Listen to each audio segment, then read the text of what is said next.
wabarakatuh. Salam sejahtera untuk kita semua. Perkenalkan, saya Cika Sumbari, SPMP, merupakan dosen tetap pada program studi agroteknologi Fakultas Pertanian Universitas Muhammadiyah Sumatera Barat. Adapun kualifikasi pendidikan saya lulus sarjana pertanian pada tahun 2017 di Universitas Andalas Padang.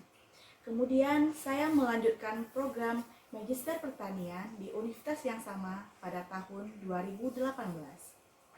Pada kali ini saya akan menjelaskan mengenai mata kuliah yang saya ampu, yaitu mata kuliah pemulihan tanaman.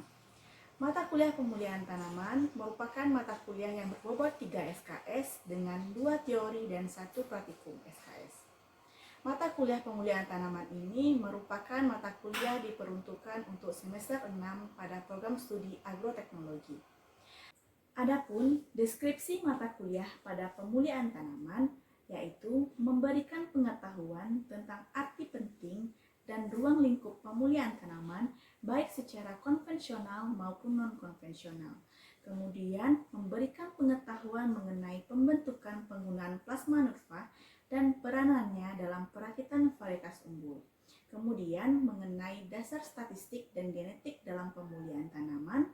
Kemudian memberikan pengetahuan mengenai corak perkembangbiakan tanaman dan implikasinya dalam pemulihan tanaman, serta memberikan metode pemulihan tanaman menyerbuk sendiri maupun menyerbuk silang, dan terakhir mengenai perbanyakan dan perakitan varietas baru. Adapun capaian pembelajaran mata kuliah pada pemulihan tanaman ini adalah yang pertama, menjelaskan prosedur umum pada program pemulihan tanaman. Yang kedua, menjelaskan persyaratan khusus untuk perakitan hibrida. Yang ketiga, menjelaskan peran, fungsi, pembentukan, dan penggunaan plasma nutfah. Yang keempat, membedakan konservasi plasma nutfah baik secara in situ maupun ex situ.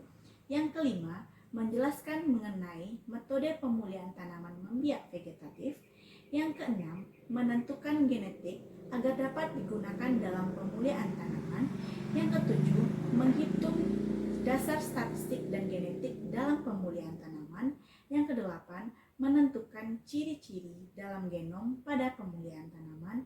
Yang kesembilan, menganalisis masalah-masalah yang terjadi pada tanaman dan memanfaatkan ilmu pemulihan tanaman untuk memecahkan masalah tersebut. Dan yang terakhir, mempraktikkan teknik persilangan pada pemulihan tanaman. Adapun materi mingguan yang saya berikan kepada mahasiswa pada minggu pertama mengenai arti dan ruang lingkup pemulihan tanaman, pada minggu kedua mengenai sumber daya genetik atau plasma nutfah, pada minggu ketiga mengenai corak perkembangbiakan tanaman dan kaitannya dalam pemulihan tanaman, pada minggu keempat dan lima mengenai dasar statistik dan genetik dalam pemulihan tanaman, pada minggu ke-6 dan ke-7 mengenai metode pemulihan tanaman menyerbuk sendiri, pada pertemuan ke-8 dan ke-9 mengenai metode pemulihan tanaman menyerbuk silang, pada pertemuan ke-10 mengenai metode pemulihan tanaman membiak vegetatif, pada pertemuan 11 dan 12 mengenai kultur jaringan pada pemulihan tanaman, pada pertemuan ke-13 mengenai bioteknologi dan pemulihan tanaman, dan pertemuan ke-14 mengenai perbanyakan benih dan pelepasan varietas baru. Adapun media pembelajaran yang saya gunakan, yang pertama dengan menggunakan perangkat lunak, yaitu dengan menggunakan PowerPoint dan audio visual. Yang kedua mengenai perangkat keras dengan menggunakan laptop dan infocus. Adapun pendekatan dalam mengajar yang saya gunakan dengan pendekatan DIA. Kemudian, metode pembelajaran yang saya gunakan pada pemulihan tanaman ini sangat beragam.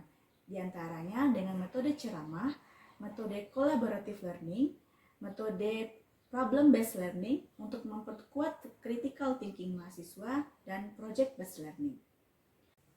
Adapun komponen penilaian pada mata kuliah pemulihan tanaman, yang pertama terdiri dari tugas, kuis, UTS, UAS, dan praktikum, yang mana komponen penilaian ini disepakati dengan kontrak perkuliahan dengan mahasiswa di awal semester. Adapun untuk kuis dilaksanakan dengan berbagai aplikasi, Yang pertama bisa aplikasi Kahoot ataupun Quizizz. Kemudian untuk mengakses materi perkuliahan ataupun materi yang diberikan oleh dosen kepada mahasiswa bisa diakses dengan sistem informasi akademik kampus atau SIA dan juga bisa menggunakan LMS. Berikut saya tampilkan video pembelajaran proses perkuliahan mata kuliah pemulihan tanaman. Selamat menyaksikan. Bismillahirrahmanirrahim. Assalamualaikum warahmatullahi wabarakatuh. Waalaikumsalam warahmatullahi wabarakatuh. Semangat ya. Selamat siang Anda semua. Bagaimana kabarnya? Siap, Bu. Oke. Berarti hari ini sudah siap ya untuk menerima pelajaran materi kuliah kita mengenai pemulihan tanaman di minggu ketiga ini. Ibu lihat semuanya sudah wajahnya bersemangat sekali ya untuk menerima materi hari ini. Oke, sebelum kita mulai perkuliahan pada hari ini, mari kita berdoa terlebih dahulu sesuai dengan keyakinan masing-masing. Berdoa mulai. Selesai. Oke, untuk lebih mudahnya kita perkuliahan hari ini dan melancarkan sesi prosesnya, kita coba untuk absen terlebih dahulu. Ibu mulai dari Apriani Dwi Kusumawati. Oke. Arif Imam Murtado. Oke. Dedi Priyadi. Dini Oktamayuri. Oke. Edi Zelani. Ya. Habib Maulana. Next Hayati Nurul Haq. Muhammad Ilham Mantoleli. Oke. Muhammad Zulhair. Ya. Nur Syifa Aisyah. Oke. Tania Nur Azni. Oke. Anda semuanya, kita melanjutkan perkuliahan kita pada pertemuan minggu ketiga ini mengenai sumber daya genetik tanaman atau yang kita sebut dengan plasma nutfah atau germ plums ya. Nah ini. Tapi untuk lebih apanya lagi, lebih semangatnya lagi, Ibu akan mereview lagi pelajaran kita minggu lalu mengenai kegiatan utama dalam pemulihan tanaman dan arti penting pemulihan tanaman dalam kehidupan. Nah, siapa yang kira-kira ingat mengenai apa-apa saja kegiatan utama dalam pemulihan tanaman? Silakan tunjuk tangan. Ayo, Milda bisa? Oke, sebutkan. Kegiatan utama pada pemulihan tanaman itu dapat dibagi menjadi tiga, Bu. Ya. Itu eksplorasi. Eksplorasi yang pertama. Yang kedua identifikasi. Identifikasi. Yang ketiga seleksi. Seleksi, good, betul. Lanjut lagi, kita ke topik baru yang sudah Ibu bilang sebelumnya mengenai sumber daya genetik tanaman. Bisa saudara lihat dan Anda lihat semua di depan, ini merupakan bunga yang sama atau berbeda? Berbeda? Ya, bunga dahlia. Namun dia beragam jenisnya. Apa yang membedakannya adalah di mahkota. Ada mahkotanya yang bertingkat. Mungkin berapa lapisnya ya? Lapisnya itu ada yang 10. Nah, ini mungkin lapisnya banyak, puluhan. Tapi dia adalah sama-sama bunga dahlia. Nah, oke. Untuk materi hari ini, sumber daya genetik ini harapannya nanti di akhir perkuliahan Anda semua dapat menentukan bagaimana proses konservasi sumber daya genetik tanaman ini. Kemudian Anda dapat membedakan nanti bagaimana konservasi secara in situ dan ex situ. Kemudian apa peranan ya dari sumber daya genetik tanaman ini untuk pemulihan tanaman. Oke, bisa kita lanjut? Oke, next ya. Nah ini, sumber plasma nutfah atau keragaman genetik. Nah, kira-kira dari slide di depan ini, ada nggak yang bisa mengambil kesimpulan pribadinya, yang menurut kalimat pribadinya? Apa itu sumber plasma nutfah atau keragaman genetik? Ada yang bisa? Ilham? Bahannya akan dijadikan ataupun tanamannya akan dijadikan untuk menghasilkan suatu jenis atau varietas baru. Oke, ya betul. Jadi plasma nutfah ini kan keragaman genetik. Genetik itu kan yang ada di dalam makhluk hidup, dalam tubuh manusia, di dalam tanaman, di dalam hewan, genetiknya. Sama gen pengatur warna rambut atau gen pengatur warna daun, warna mahkota. Nah, itu adalah ada nanti gennya itu akan terekspresi. Nah, jadi itu gennya itu kita ambil, kita kumpulkan yang baik-baik, kita gunakan untuk menghasilkan sesuatu yang baru. Karena kita tahu pada pemulihan tanaman ini pasti kita bermain dengan genetik. Nah, jadi itu adalah sumber daya genetik yang kita perbarui. Nah, jadi sumber daya genetik ini harapan kita dia jangan sampai habis atau jangan sampai terkikis. Lalu ketika sumber daya genetik ini mengancam keamanan pangan, itu banyak juga pengaruhnya terhadap akibat aktivitas pertanian. Nah, contohnya dia disebabkan karena kita bertani itu sering sering pakai yang unggul, varietas unggul, dan melupakan varietas yang ada lokal. Padahal sebenarnya varietas lokal itu kan bagus ya. Nah, sebenarnya kalau varietas lokal itu kita lindungi, itu sebenarnya kita akan kaya dengan varietas yang baru. Karena itu sebenarnya resep ya, ingredients ya, bahan untuk sesuatu yang baru lagi. Karena ceritanya di pemulihan tanaman ini kan teknologi, kita memainkan teknologi. Nah, kemudian apa lagi penyebabnya, yaitu pembukaan lahan baru. Nah, kebanyakan dengan pembukaan lahan baru pasti dengan dibakar pasti ya. Ya, Anda pasti belajar di dasar-dasar agronomi bagaimana cara pembukaan lahan. Pasti cara yang spontan itu dengan dibakar. Ya? Jarang yang memang pakai alat mekanisasi. Karena itu kan lama dan membutuhkan biaya yang besar. Dibawa pula mesin ke gunung kan gitu ya. Nah, sementara kebanyakan pasti dengan dibakar. Nah, dibakar tentu tanaman-tanaman yang ada di lahan itu hilang, musnah ya. Tentu keragaman genetik kita juga semakin terkikis. Erosi apa? Erosi ya? Habis, terkikis. Nah, kemudian apa lagi adalah perubahan metode kita yang dari budidayanya itu banyak multikultur menjadi monokultur. Kita lanjut. Penggunaan varietas modern yang uniform atau yang seragam itu akan juga menjadi ancaman untuk kita kehilangan sumber daya genetik. Sama ceritanya dengan yang penggunaan varietas lokal yang kita tinggalkan.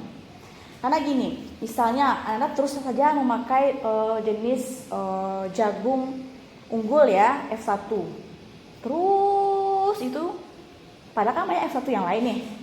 Nah, sehingga kan yang beredar di pasaran pun pasti yang itu aja lagi.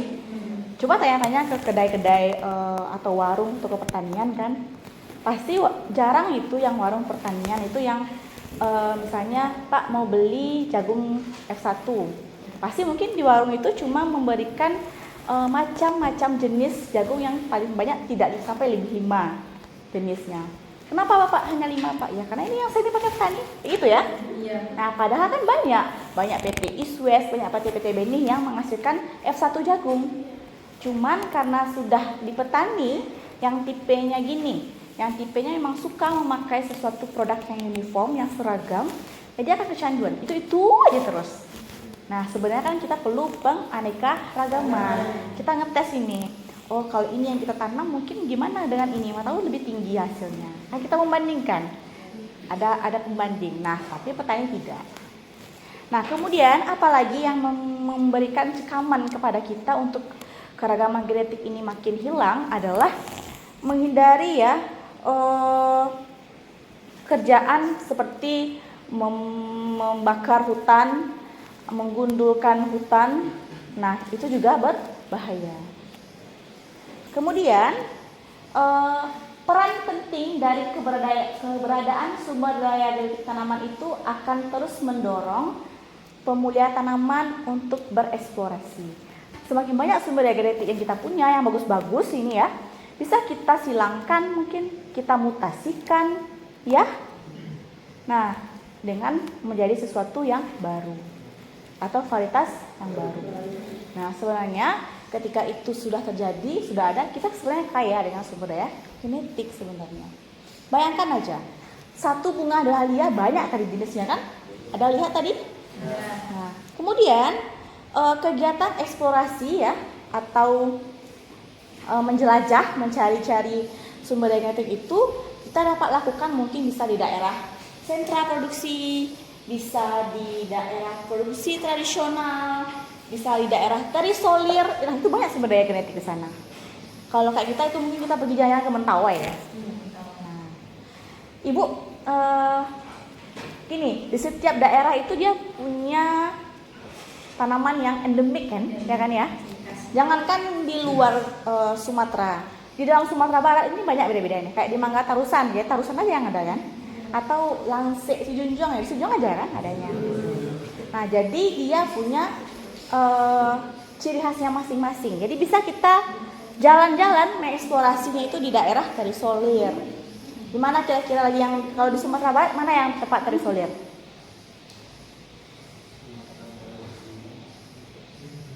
Nias? Enggak.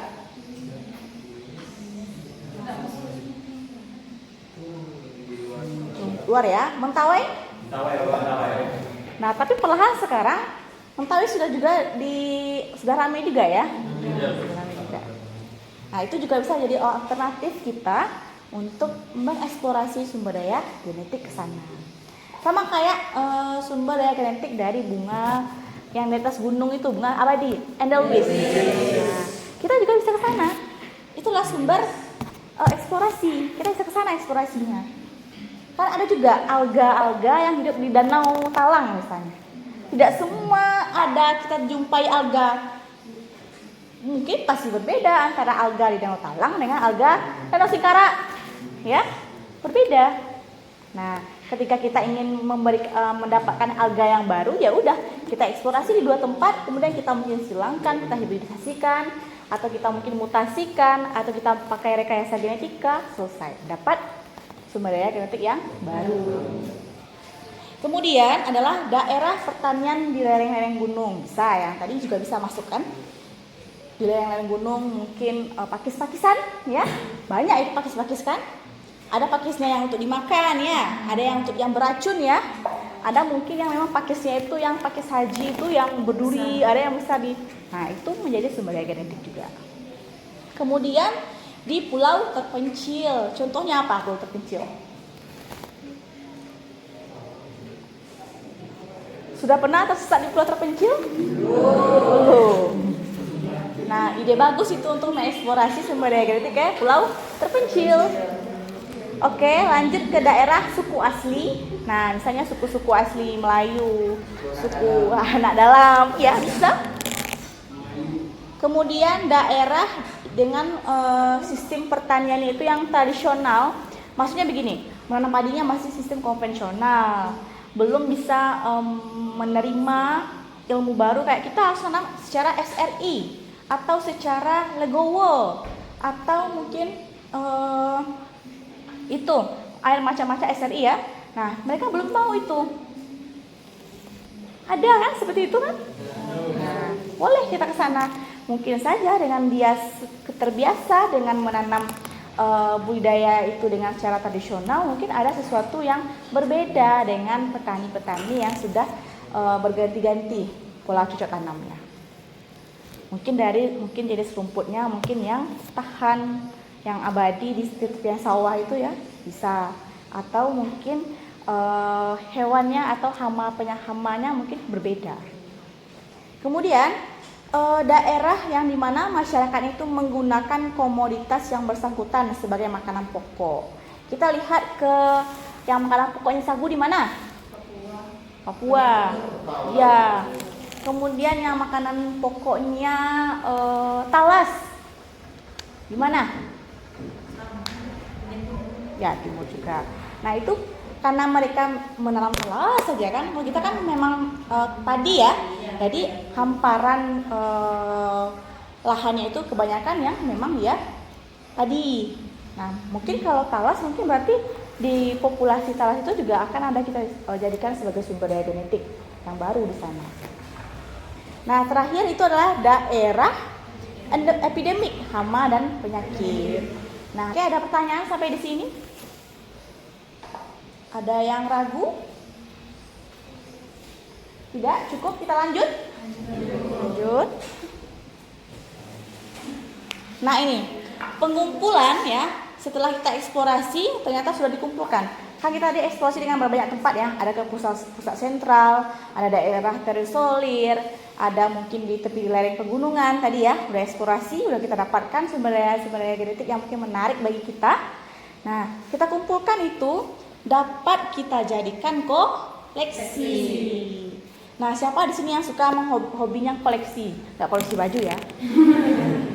Yang lain, yang koleksi sumber daya genetik, misalnya yang suka ngoleksi biji-biji kering, atau yang suka yang ngambil mata kuliah botani pasti udah belajar mengkoleksi ya, atau mungkin mengkoleksi biji-biji gulma, kemudian dia keringkan, dia tempel dan menjadikan pajangan ya. Nah, sama orang pemuda juga harusnya hobi mengkoleksi. Ketika itu sudah kita koleksi itu dengan harapan ketika kita pergunakan itu bisa kita ambil gitu. Maksudnya gini, sudah ada kita stok harusnya. Kemudian untuk dapat terus memenuhi kebutuhan manusia yang senantiasa berkembang ya. Jadi kita memang harus orang pemuda itu memang harus disarankan dia mengkoleksi sumber daya genetik ini. Karena kan orang pemuda kan 3 kerjanya ya. Apa tadi? Dia eksplorasi, kemudian dia identifikasi dan dia seleksi. Nah, hasil seleksi yang nggak masuk dalam seleksiannya dia jadikan sebagai simpanan ya, bukan pacar ya. Nah, itu. Jadi harapannya supaya tidak punah itu tadi. Nah, yang Ibu bilang tadi, untuk mempertahankan koleksi itu yang hasil eksplorasi kita dan koleksi kita itu tidak punah, tidak habis, tidak hilang, tidak dicuri, apa yang kita lakukan? Konservasi. Konservasi itu adalah usaha supaya lestari, supaya tetap ada, supaya dia tetap bertahan. Ya kan, makanya kita lakukan konservasi. Nah, untuk itu tidak terjadi seperti misalnya pencurian, krisis atau erosi, kita lakukan konservasi. Konservasi sumber daya genetik itu dapat kita lakukan dengan 2, secara in situ dan ex situ. Nah, siapa yang bisa menjawab? Yang konservasi in situ itu apa contohnya? In situ. Oke, Milda, silakan. Kalau konservasi yang dilakukan di in situ, konservasi pada suatu genetik yang dilakukan di daerah tersebut. Oke, jadi konservasi secara in situ itu adalah kita mengkonservasi, kita menjaga keragaman genetik itu di daerah habitatnya, tidak keluar. Contohnya apa, Milda? Tahu? Ya, hutan lindung, cagar alam, ya. Kebalikannya, ex situ. Siapa yang tahu? Edi tahu? Konservasi secara ex situ? Ilham? Upaya perlindungan yang dilakukan di luar lingkungannya. Oke, upaya pencegahan ya, melestarikan tanaman atau sumber daya genetik itu di luar habitat aslinya. Contohnya kebun raya Bogor, Taman Bunga Nusantara, Taman Safari ya. Kenapa itu, Bu? Karena kan biasanya ini gajah hidupnya di mana? Di hutan misalnya kan, di di hutan lindung. Nah, kita konservasikannya di luar habitat aslinya. Contohnya di zoo Kinantan. Atau bunga Rafflesia arnoldi itu kan di Bengkulu ya. Nah, kita konservasi dia secara ex situ. Berarti di mana? Di Kebun Raya Bogor mungkin, atau di Taman Bunga Nusantara, atau di Kebun Raya Cibodas. Oke, sampai di situ paham? Paham atas penjelasannya? Oke. Jadi materi kita hari ini yang seperti Ibu jelaskan tadi membahas mengenai bagaimana peranan dari plasma nuva atau sumber daya genetik. Kemudian saudara diminta untuk membedakan tadi bagaimana usaha kita dalam mengkonservasi, baik itu secara in situ dan ex situ. Nah, setelah ini Ananda bisa membuka aplikasi SIA ya, Sistem Informasi Siakat kita, untuk di sana mengerjakan tugas mengenai materi kita hari ini. Oke ya, silakan diakses. Di sana sudah tertera semua pertanyaan dan kapan deadline untuk dikumpulkan. Oke, selanjutnya Ibu meminta kepada rekan-rekan semua untuk membaca buku wajib kita untuk materi minggu depan, yaitu mengenai dasar statistik dan genetik pada pemuliaan tanaman.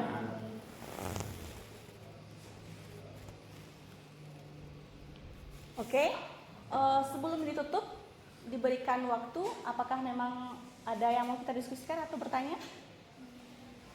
Ya, silakan Ilham. Yang kayak mungkin Ilham kayak berpikiran kan kita menghasilkan tanaman itu kartes baru Bu. Ya. Istilahnya yang terbaik. Itu bagaimana cara kita sebagai mahasiswa atau sebagai petani Bu? Kita harus melestarikan tanaman yang genetik asli atau dasarnya bahannya itu Bu gitu. Soalnya kan Bu, contohnya di varietas mangga tadi yang Bu bilang, itu kan biasanya mangga asli lokal kita tuh ada yang ada yang asam manis gitu ya Bu. Terus didatangkanlah varietas baru hasil dari basmanuta ataupun pemulihan tanaman ini, otomatis orang akan meninggalkan tanaman yang asli ataupun tanaman lokal itu Bu. Gimana cara kita ataupun upaya yang harus kita lakukan untuk menjaga tanaman lokal ini biar nggak langka lah Bu? Oke. Nah, gini ya. Misalnya mangga tadi, memang rasanya asam ya, tapi percayalah dia pasti punya satu karakteristik yang unik. Misalnya dia rentan terhadap hama dan penyakit, atau dia bijinya itu tipis, atau kulitnya yang tipis. Nah, dengan teknologi juga orang nanti akan meninggalkan itu dengan teknologi yang baru. Nah, caranya supaya tidak punah juga dengan teknologi. Kita perbanyak dia dengan kultur jaringan. Ya, kita perbanyak dengan kultur jaringan. Makanya kultur jaringan dalam pemulihan tanaman itu menjadi sesuatu yang penting ya, menjadi suatu senjata untuk memperbanyak tanaman dalam waktu yang singkat dan jumlah yang banyak. Nanti saudara akan belajar di minggu selanjutnya, minggu ke-6 dan ke-7 nanti materinya itu. Oke, saya rasa cukup. Terima kasih ya atas antusiasnya hari ini. Jangan lupa dikerjakan tugasnya mengenai topik hari ini dan dibaca materi untuk minggu depan. Oke, terima kasih ya. Kita tutup pertemuan kita hari ini dengan mengucapkan alhamdulillah. Oke, saya terima kasih. Salah dan yang mohon maaf. Assalamualaikum warahmatullahi wabarakatuh. Sampai ketemu minggu depan. Demikian cuplikan video proses pembelajaran pada mata kuliah pemulihan tanaman Program Studi Agroteknologi Fakultas Pertanian Universitas Muhammadiyah Sumatera Barat. Terima kasih atas perhatiannya. Semoga bermanfaat. Assalamualaikum warahmatullahi wabarakatuh.